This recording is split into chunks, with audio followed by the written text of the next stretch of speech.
Meu nome é Alessandra Morimoto, tenho 37 anos, sou mãe de 4 filhos e vim do Rio de Janeiro. Minha filha desde sempre foi muito meiga, muito educada, era a filha perfeita, sempre solícita. Ela começou a fase da puberdade também muito tranquilamente, sempre foi muito vaidosa, consumista até demais, fazia sobrancelha sempre impecável nas roupas, o quarto sempre cheirosinho, arrumadinho. E no começo de 2016, ela começou a trabalhar comigo na esmalteria que nós tínhamos. E ela só elogios, todo mundo só tinha elogios para ela. Até março, abril, ela era a filha que a gente sempre conheceu. E maio foi assim um marco, porque foi quando ela mudou repentinamente, drasticamente. Já era o 2º ano dela nessa escola. Ela tinha entrado no 3º ano do ensino médio. Essa amizade, essa transição da velha filha para a nova filha se deu muito rápido, né? Em maio ela já estava completamente doutrinada. Em maio ela já era outra pessoa.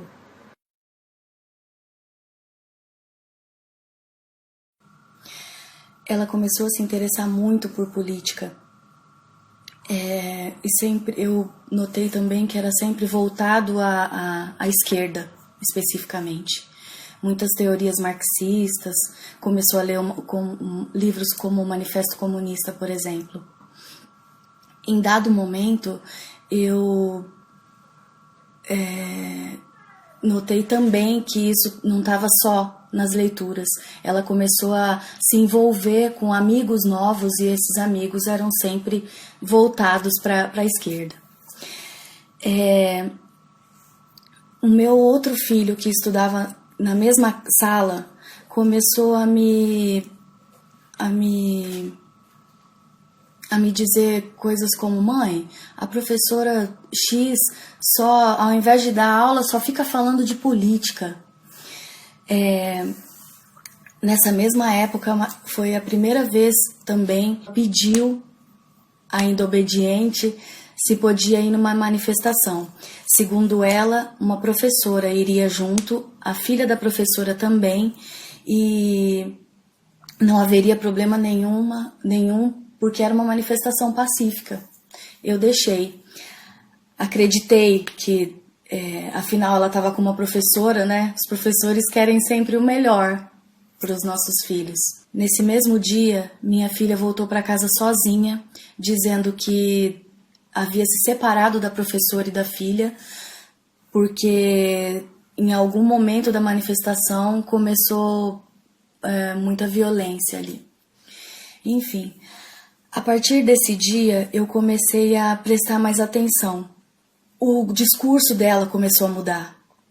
E aí, em um outro momento, ela deixou o Facebook logado. E eu vi ali a gravidade da situação. Ela se correspondia via Facebook com essa professora, inbox. A professora enviava diversos links para ela, todos de cunho socialista. E marcava manifestação, incitava manifestação, incitavam pensamentos que minha filha nunca tinha aprendido dentro de casa. Depois que nós constatamos que havia uma amizade entre a professora e que eu vi todos aqueles links que a professora mandava, nós procuramos uma psicóloga. Ela era especialista em adolescente, já havia trabalhado no conselho tutelar nesse assunto. Minha filha fez 4 meses mais ou menos de tratamento com ela, e nas conversas que nós tínhamos, ela me confirmou que minha filha realmente estava sofrendo doutrinação, que minha filha realmente tinha sofrido uma lavagem cerebral, que estava muito confusa. Só que minha filha não levou adiante. Ela interrompeu o tratamento, a nossa revelia, tanto minha quanto da profissional.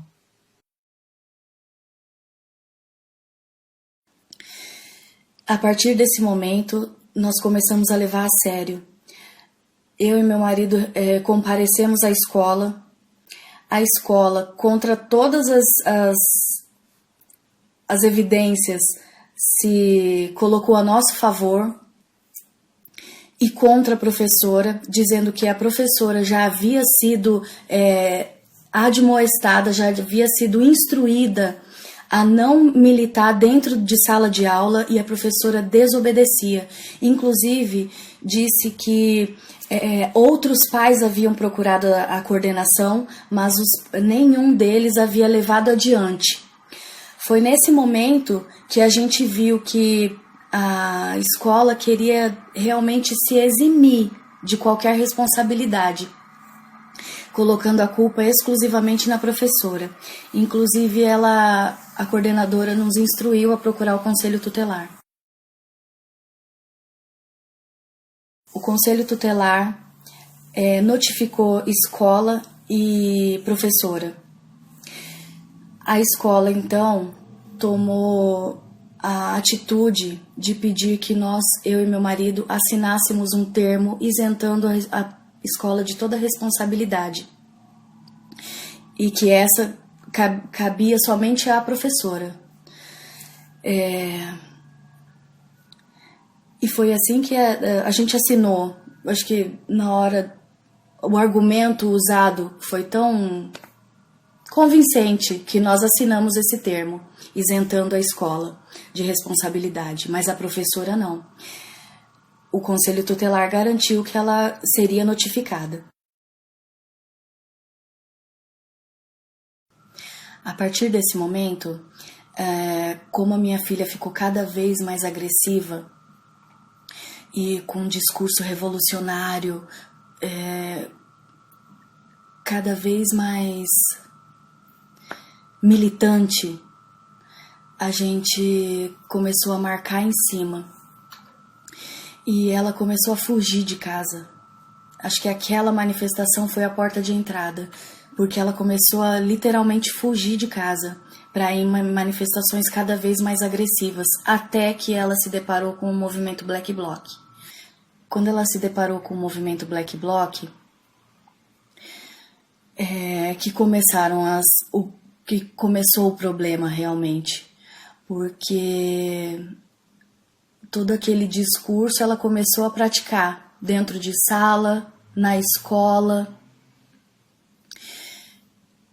com a família, cada vez mais agressiva, e ela fez uma mistura de ideologias e ficou sem tomar banho e não queria mais comer carne, porque comer carne estimulava a produção do gado, e isso era muito capitalista. Enfim, acho que não cabe entrar nesse mérito, no mérito da ideologia, mas ela foi ficando cada vez mais confusa.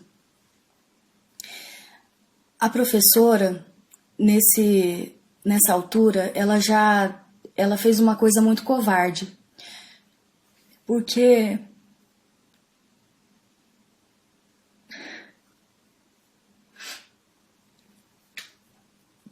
ela colocou minha filha nesse caminho. Ela mostrou para minha filha o caminho das pedras. E quando, no primeiro ataque que ela sofreu do conselho tutelar e da escola, ela se voltou imediatamente, rompendo com a minha filha. E por que dói tanto? Porque a minha filha discutia com a gente diariamente, defendendo essa professora dentro de casa. Ela ficava contra a gente para defender essa professora. chamava a professora de amiga, dizia que só essa professora entendia o que ela sentia, entendia o porquê ela militava. E a primeira coisa que a professora fez em prol do emprego, em prol de si mesma, foi romper com a minha filha. Eu acho que se a ideologia dela é tão importante, é tão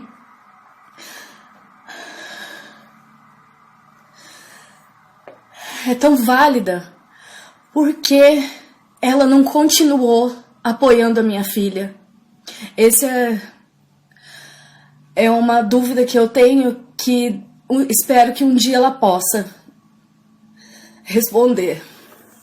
Enfim, minha filha estava sozinha, mas ela já estava no caminho, envolvida com Black Bloc, com manifestação violenta, fugia cada vez mais, ofendia a gente o tempo inteiro, dizendo que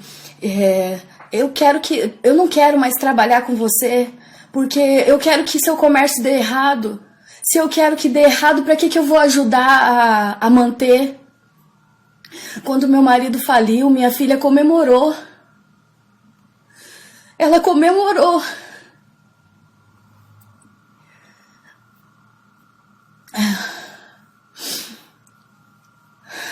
E é isso. Foram muitos episódios de discussão, embates físicos, proibições, fugas, ofensas, discursos ideológicos agressivos, revolucionários, mas que, se você tentasse aprofundar, ela não conseguia levar adiante com coerência, e isso fazia com que a gente tivesse a confirmação de que ela realmente estava muito confusa nas coisas que ela falava. No dia da abertura dos Jogos Olímpicos, eu estava trabalhando, meu marido também. Uma amiga viu minha filha pela TV entre Black Blocs apreendidos no embate que teve em frente ao estádio Engenhão. Meu marido foi até lá e ele saiu de lá desolado, porque a minha filha desafiou ele, dizendo: você não precisa estar aqui, tem advogado aqui do PSOL, dos Black Blocs, que vão tirar a gente, você pode ir embora, não precisa ficar aqui, não precisa vir me buscar. E de fato havia 3 advogados lá, dos Black Blocs e um do PSOL. No dia 5 de novembro, a minha filha fugiu de casa de vez, dizendo que ia lutar em prol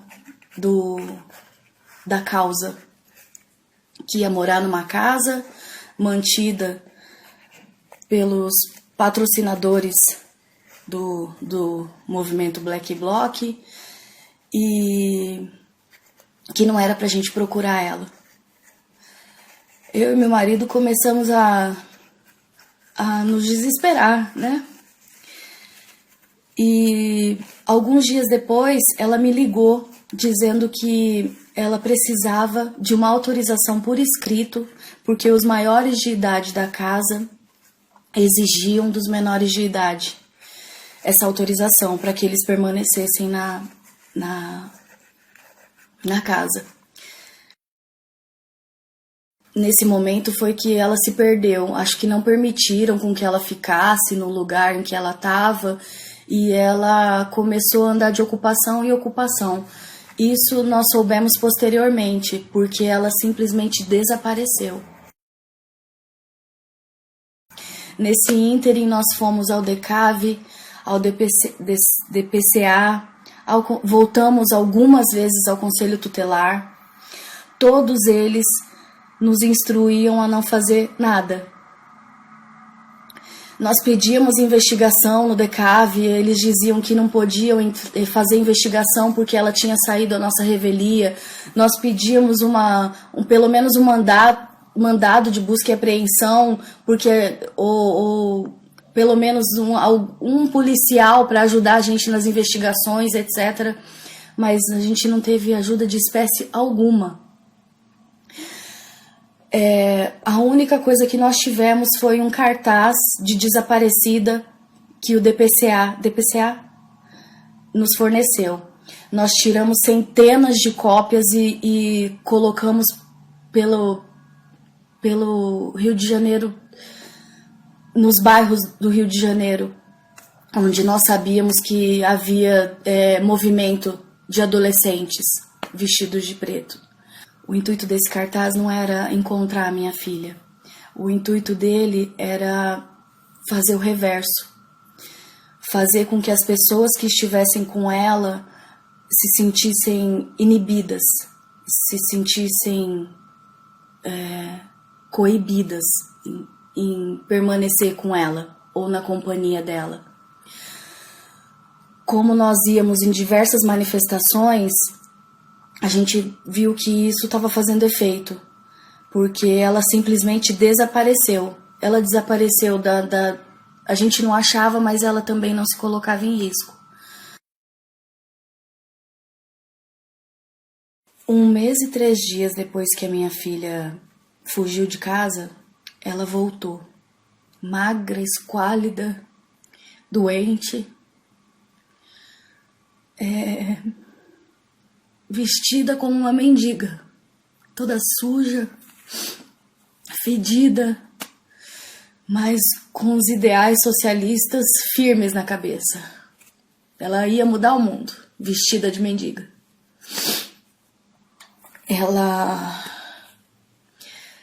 Ela queria pegar algumas coisas, nós deixamos. Como nós já havíamos andado por todos os órgãos que poderiam ajudar e eles mesmos nos instruíram a não fazer nada, a gente não pôde fazer nada a não ser deixar ela pegar as coisas dela e oferecer uma carona, para de repente ter uma ideia de onde ela estava, né? A carona que ela pediu foi para a ocupação do Pedro II em São Cristóvão, no Rio de Janeiro. E lá a gente ficou sabendo que havia outros adolescentes na mesma situação e lá dentro também.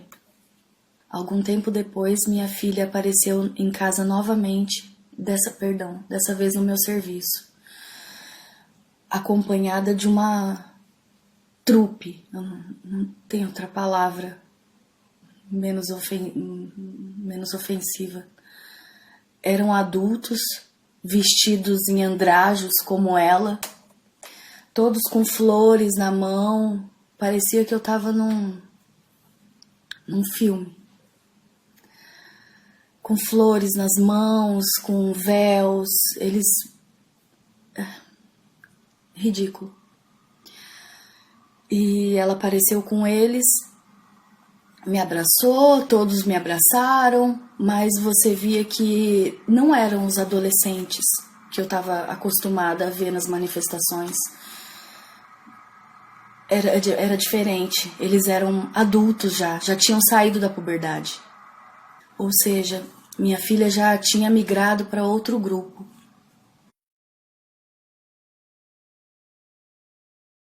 Umas 2 ou 3 vezes me ligou e para dizer assim, eu tô viva, né? E em uma dessas vezes, com aquele apelo que eu tinha, volta para casa, pelo amor de Deus, a gente tá super preocupado, você pode continuar com os teus ideais, só não precisa ser tão drástico. Eu falei, tua família, você não pensa na gente, na nossa preocupação? A resposta dela foi a que mais marcou, essa foi a que mais marcou, por isso que eu acho importante dizê-la. Muito seca, ela me disse, o meu grupo desconstrói esse conceito de família. Para mim, eu tenho consideração por você porque você me criou desde que eu nasci. Mas para mim, vocês e as pessoas aqui de fora são a mesma coisa. Foi isso que eu ouvi da minha filha, da boca da minha filha, da maneira mais seca e fria que ela conseguiu dizer.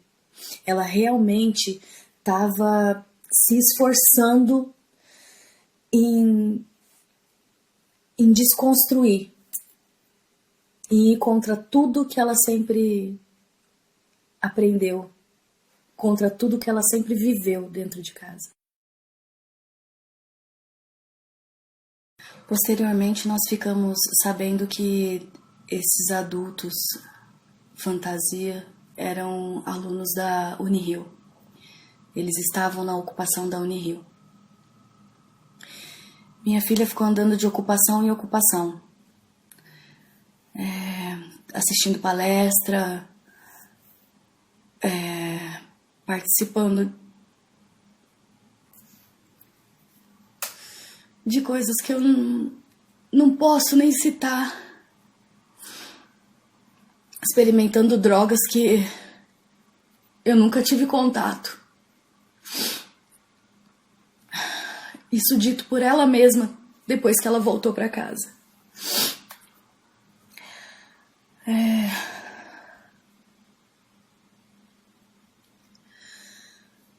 Inclusive ela mesma relatou que tem muitas coisas além das palestras que os professores, que os socialistas proporcionaram nas ocupações. Quando as ocupações acabaram, foi o que nos ajudou a reaver a minha filha, porque ela acabou na casa de uma menina que ela conheceu nas ocupações e voltou em casa para buscar mais roupas. Eu aproveitei para conversar com ela e ela se convenceu de que não tinha sentido ela ter abandonado a escola para ficar morando na casa de alguém que ela mal conhecia, de favor, causando transtorno, e ela se convenceu. Então nós entramos no carro e fomos até a casa dessa menina para buscar as coisas dela. Chegando lá, essa menina conseguiu convencê-la a não voltar. Foi aí que nós conhecemos o pai dessa menina. Ficamos sabendo também que a história que ele tinha ficado sabendo para aceitar a minha filha na casa dele era fantasiosa, era mentira das duas. Elogiou minha filha, dizendo que ela era educada, que ela ajudava nos afazeres da casa, fazia comida, limpava muito bem a casa. E isso me deu tristeza, porque qual o sentido, em nome de uma ideologia que eles permitirem, não sei quem era o mentor disso tudo, permitirem com que uma menina de 16 anos saísse da casa dos pais à revelia deles, abandonando a escola, para ficar lavando, cozinhando na casa de uma pessoa que ela mal conhece. Eu fiquei me perguntando o tempo todo por que ela tá aqui, se ela tem casa, se ela tem o quarto dela, se ela estuda numa escola particular, não tem sentido. Enfim, munidos do endereço, do nome do senhor, do nome da filha desse senhor, inclusive a filha também completamente alienada, assim como a minha filha, nós voltamos à nossa peregrinação, DECAV, DPCA, até que nós paramos no Ministério Público do Rio de Janeiro. Eles ouviram o nosso relato, pediram um mês dizer ou se iam ou não aceitar a denúncia. Um mês depois eles disseram que iam aceitar a denúncia. E aí, quando eles disseram que aceitaram a denúncia, eles já disseram também que eles poderiam emitir um mandado de busca e apreensão da minha filha e que nós poderíamos processar esse senhor e a filha. E saímos do Ministério Público, então, e fomos até a casa da menina. Falamos com o senhor e expomos tudo e dissemos para minha filha: você tem a opção de sair agora antes que eles sejam prejudicados. Foi assim que nós fizemos com que a minha filha voltasse para casa. Quando ela voltou, meu comércio já estava abandonado, nós já estávamos falidos, porque 3 meses procurando por ela.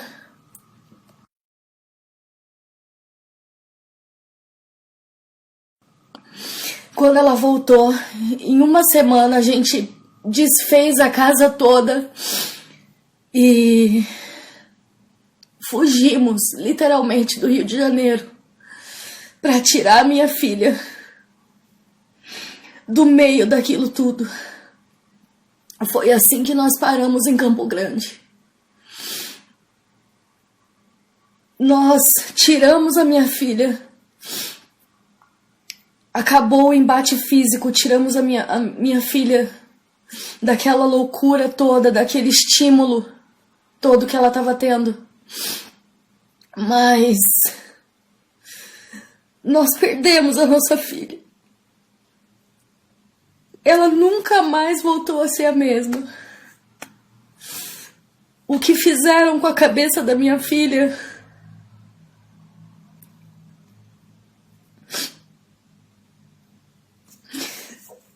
eu não vejo como voltar atrás. Ela fala em voltar para o Rio de Janeiro quando fizer 18 anos. Ela já está fazendo planos para isso. Os ideais de esquerda, os ideais socialistas,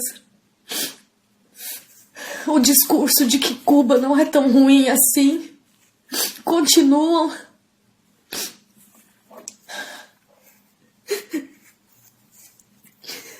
E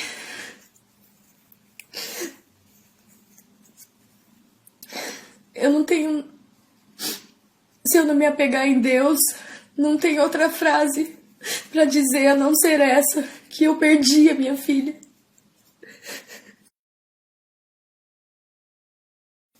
Por isso é que eu e meu marido achamos super importante expor a nossa vida assim, para que outros pais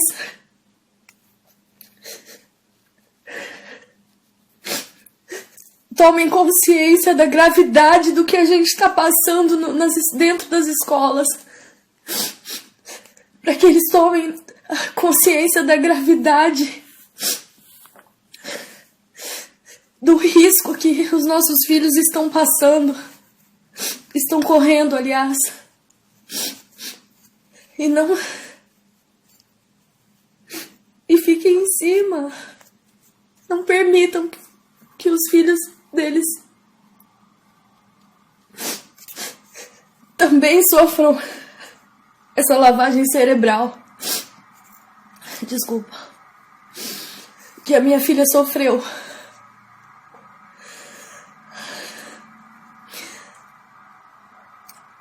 Eu não sei qual o padrão que eles usam.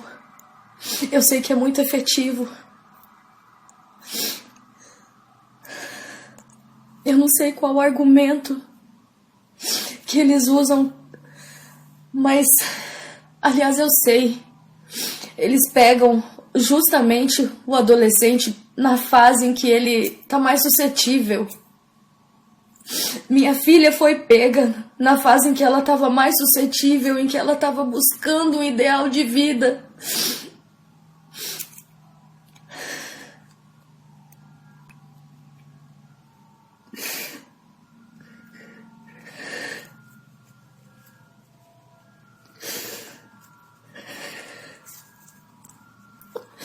e usaram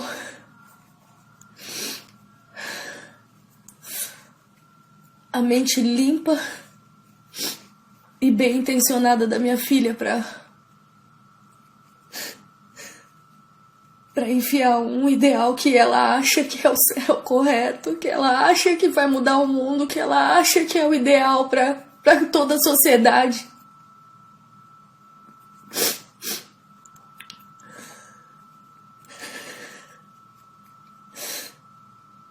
Em prol de poder.